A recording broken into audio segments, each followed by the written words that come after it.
ba Ibrahim bonna bawangaala. Kati nze nange ndi musajja mukulu nnyo emyaka gyonjiridde, nalokoka 89 naye nga 89 ngenda okulokoka 89 nga nkoze fujjo nendi kubuulira lya myaka mingi. Era nawanga abantu obujulizi ne baŋŋaana yegwe oyina myaka ki wenkano ki? Naye nagenda okulokoka nalokoka nga n'emyaka 22 already. Kati kwata 89 okuva 89 okwata jongereko 22 ngenda mu myaka 58.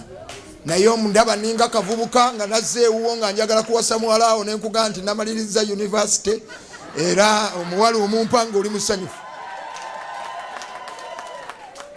Kama febazibu nenjisala nengani na 35 nomanyi nasoma nkuze naye nakamala university. Kama febazibu 35 ojimpa. Naye njogedde ku nsonga eno muzikiriza n'olunyiriri ndusome luli mu Zabbuli ya 89 olunyiriri lwa 20. Katonda takoma ku Dawudi naffe yatuyita. Haleluya. Katonda wa Dawudi ye Katonda wa Pastor Alozias Bujjingo. Ye Katonda wa Pastor Willy Tumwiine. Ye Katonda wo gwatuddaawo. Ene endagaano gye yakola ne Dawudi teyakoma ku Dawudi kubanga mu nsi temwali mu Dawudi yekka. Dawudi yagenda kati aliwo ye Pastor Alozias Bujjingo, ye Pastor Willy Tumwiine, ye gwe. Ene endagaano naawe kukolera. Zabbuli 89 olunyiriri lwa 20 lugamba bwe luti. Ndabye Dawudi omuddu wange, mufuseeko amafuta gange amatukuvu. Ffenna abali wano Katonda yatufukako amafuta.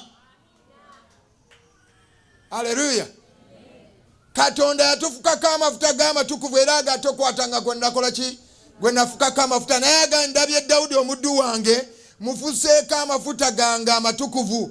Engalo zange zinanywezebwanga gy'ali. Engalo zange zinakola ki? Zinanywezebwanga gy'ali. Ekitegeeza ngenda muwanirira. Ngenda mukwata kumukwatirira, ngenda muyamba. Engalo zange zinanywezebwanga gy'ali. N'omukono gwange gunaamuwanga amaanyi. Oliko amaanyi agatali ga bulijjo. Amaanyi agava mu mukono gwa Mukama. N'omukono gwange gunaamuwanga amaanyi. Omulabe taamujoogenga. Mbasabira mu linnya erya Yesu okuva olunaku lwa leero omulabe wo taagujoogenga. Tetugenda kujoogebwa. Omulabe taakolenga ki? Taamujoogenga kubanga engalo zange zinywezebwa gy'ali n'omukono gwange gumuwa amaanyi. N'olwekyo omulabe taamujoogenga. Newankubadde omwana w'obubi taamubonyeebonyenga. Omwana w'obubi mulimu ebirwadde tebigenda kubonyaabonya. Omwana w'obubi mulimu ebintu bingi, dayimoni, malogologo, bintu ebyo tebikubonyeebonyenga ng'otaddemu n'abantu. Omulabe taamujoogenga newankubadde omwana w'obubi taamubonyeebonyenga. Naye nange olwa23 nange naasuulanga abanaalwananga naye mu maaso ge.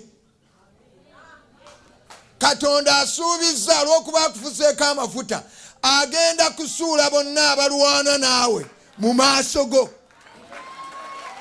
Ekyo kitegeeza kyogenda kulaba omulabe ng'agudde. Abadde akusimidde obunnya ng'abuguddemu. Abadde atega emitego nga gimukutte. Nange naasuulanga abalwanagananga naye mu maaso ge era naakubanga abamukyawa. Mukama waffe yeebazibwe. Era naakubanga abanaamukyawanga. Ngambye ekiseera kituuse tugenda tusaba esaala enkambwe nti omuntu abadde alina pulaani ey'okutugumbula mu gwokuna tasukka gwa kusatu. Katonda alaba mu kyama amanye emitima n'enkwe z'ababi. Buli abadde akukolera olukwe Mukama adiiringe naye. Kubanga ekisooka gwe tomukoledde lukwe. Omanyi waliwo abantu n'ayimuka gwe tolina ky'okoze eki? Ky'omukoze. Kama afeebazibwe. Talina ky'omukoze. Dawudi ono yasabanga esaala waliwo awala n'agamba nti naye olw'okuba yanyumirwa okukolima. Naye ekikolimo kakimubeeremu ng'omusaayi mu misomyo. Omuntu olina ky'omukoze naye atege obunnya yiiya agambye nti Mukama agambye naakubanga abanaamukyawanga. Naye obwesigwa bwange n'okusaasira kwange binaabanga naye ne mu linnya lyange ejjembe lye oba amaanyi ge ganaagulumizibwanga. Bw'osoma n'okkirira wansi ayogera ne ku bugagga n'omukisa gwe bagenda okuwa omuddu we oyo gwafuseeko amafuta. Basebo ne bannyabo Mukama yatufukako amafuta. Ekyo kikubeeremu kikkirize. Tobuusabuusa. Bayibuli ega tutambula lwa kukkiriza si lwa kukola ki? Si lwa kulaba. Byolaba olwaleero tebigenda kusigalawo. Katonda agenda kuyimusa litro by litro akutuuse ku ebyo byonna bye yasuubiza. N'olwekyo lemera mu kusaba, lemera mu kukkiriza, buulira enjiri, kola omulimu gwa Katonda. Katonda ali wamu naawe. Musumba wange Alozias Bujjingo, Mukama ali naawe. Oba baagala oba tebaagala Mukama ali naawe. Ojja kuwangaala omaleyo emyaka gyo. Ojja kuwangaala omaleyo emyaka gyo, ojja kubuulira enjiri. Mukama afeebazibwe. Tusabira abantu bonna n'abatukyawa Mukama abayambe balokoke tubuulire enjiri ya Mukama waffe Yesu Kristo. Kubanga ffe kyetwagala kubuulira njiri era eggwanga tulisabira mukisa. Uganda tujagaliza birungi. Buli muntu yenna tumwagaliza birungi. Ffe tusabira abantu babe bulungi. Mukama afeebazibwe. Naye abataagala bulungi, let God handle them. Mu linnya lya Yesu Kristo omwana Katonda omulamu. Let God do what? Let him handle them. Yasuubiza n'agamba 1,000 shall fall on your left and 10,000 on your right, but nothing shall come near your dwelling place. Ekyo kitegeeza nti n'ababeera ewuwo bali safe. Abaana bo bali seefu, emirimu gyo giri seefu, ebyobugagga byo biri seefu. Agambye 1,000 shall fall on your left, 10,000 on your right, nothing shall come near your dwelling place. Ekyo Katonda ate abatakola nsobi takuba miss. Bw'agamba dwelling place kitegeeza nti buli ali ewange aliko obukuumi. Kama afeebazibwe. My church is my dwelling place. N'abali wansi mu kanisa yange baliko obukuumi. So mbaagaliza birungi byokka. Nze mbadde mbaguddemu nga nze kuwulira kigambo kya Mukama, naye neebaza Katonda olw'opportunity empeereddwa, ate ensanyusa okusobola okwogera ebigambo bino ku TV, kumanyi ku leediyo bampulira, n'ab'e Mbarara bandaba. Kama afeebazibwe. Era nze bwe mbeera wano neebaza Katonda, nze nzikiriza omulimu ogukolerwa wano.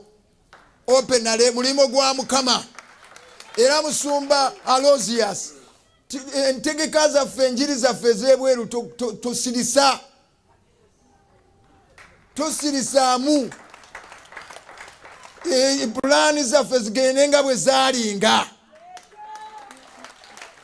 Zigende nga bwe zaalinga. You are safe 1,000 times. 1,000 shall fall on your left and 10,000 on your right. Kuguno omulundi buli ana kati nsabye mu linnya erya Yesu. Buli apulaninga okutta Bujjingo afe mangu.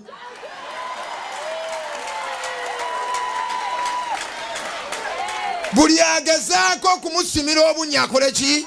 Muwanike emikono tukirangirire mu linnya erya Yesu. Buli apulaningira Pastor Alozias Bujjingo tumuwaddeyo mu linnya erya Yesu afe mangu. Because some of these people are useless. Praise the Lord. In fact, most of them are useless. Atabuse. They don't give anything. Pastor Alozias Bujjingo atasiza bameka. bameka abandi badde beetugadda nga kati Mukama yabayamba bwe baawulira enjiri eya Bujjingo. Bameka abandi nywedde obutwa abawulidde enjiri ne balokoka. Kati ono omutemu asigalirawo ki? Omuntu ow'omugaso n'afa. Katonda asala ensonga mu linnya erya Yesu amupulaaningira afe.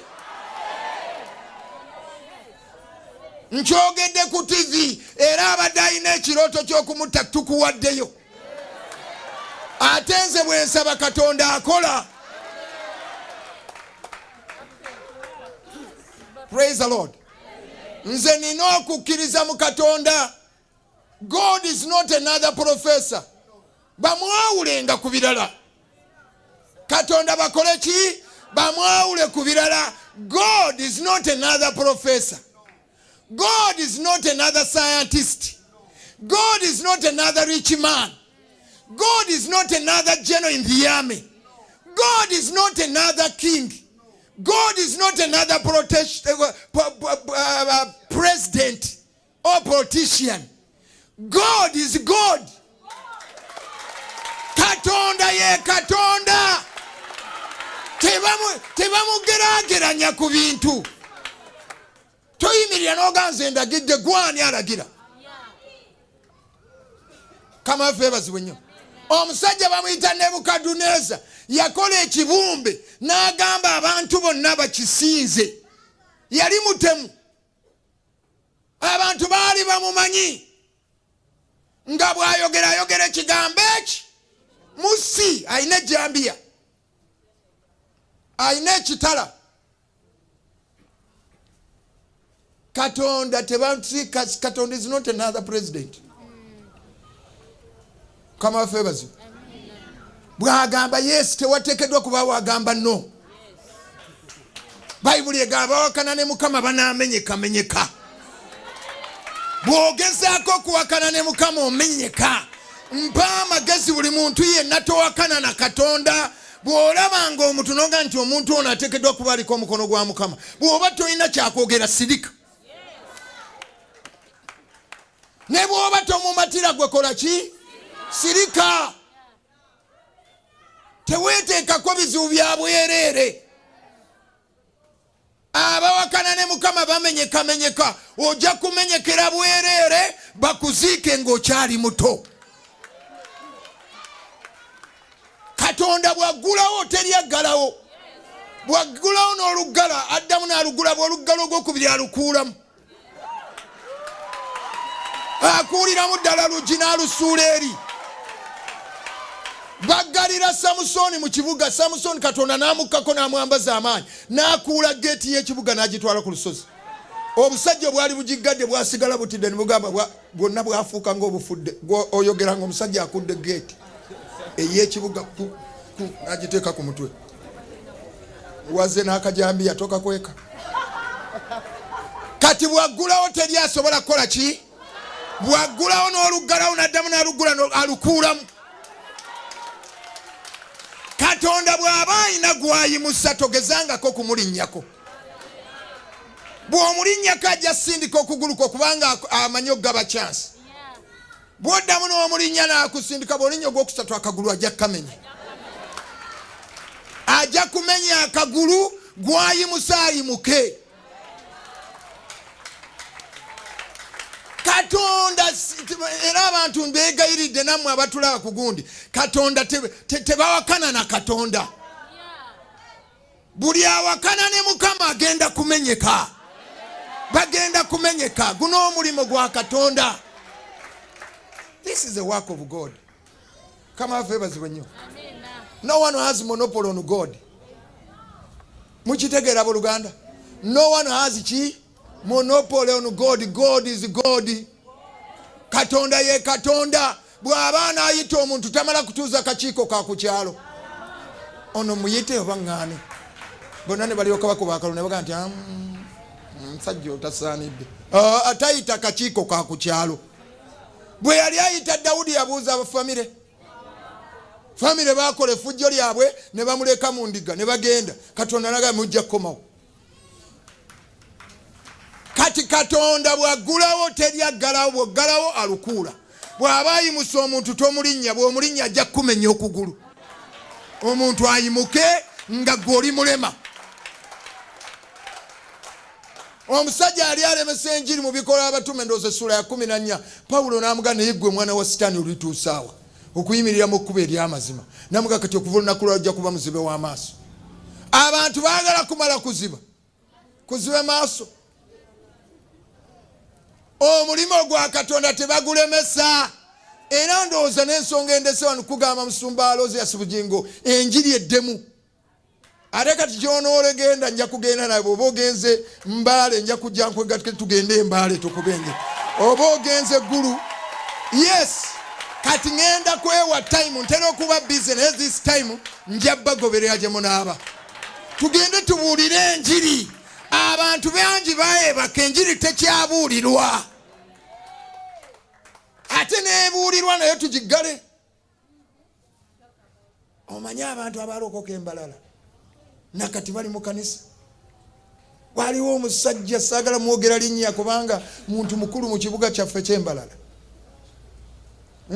Muntu mukulu njo nasinkanye bukyala bangambye nti wabago yoyogeddeko nabo oyagala kujja bakyali nabadde gw'omumanyi bakwetegekedde bakisanyufu. Ono omusajja buli omu yali yamuta. Teri abadde akkiriza nti oli omusajja asobola okukkiriza Yesu n'alokoka. Sajja adde mukambwe nnyo bonna bamweganya. Muntu muzibu ku kyalo wadde bamumanyi. Ate mugagga. Ate walinnya dde n'amanyiddwa. Munene ali connected. Naye oli obadde oli aliko ebintu. Aliko ebintu nga bikambwe. Naye omusajja yalokoka lwa musumba Bujjingo. Nze natya n'okutya. Sajja yalokoka ne famire yonna bali ku muliro gwa Yesu. Kale lwaki tolaba ekyo n'otya Mukama? Mukama waffe bazibwe nnyo. Lwaki tolaba ekyo n'okola ki? N'otya Mukama. Mukama asobola okukyusa omusajja oyo n'alokoka ne famire yonna kati abantu bonna lumu namusisinkana enaku waliyo omuntu omukulu yali afudde eyo neŋŋendayo ne bampa chance mbeeko kyenjogera.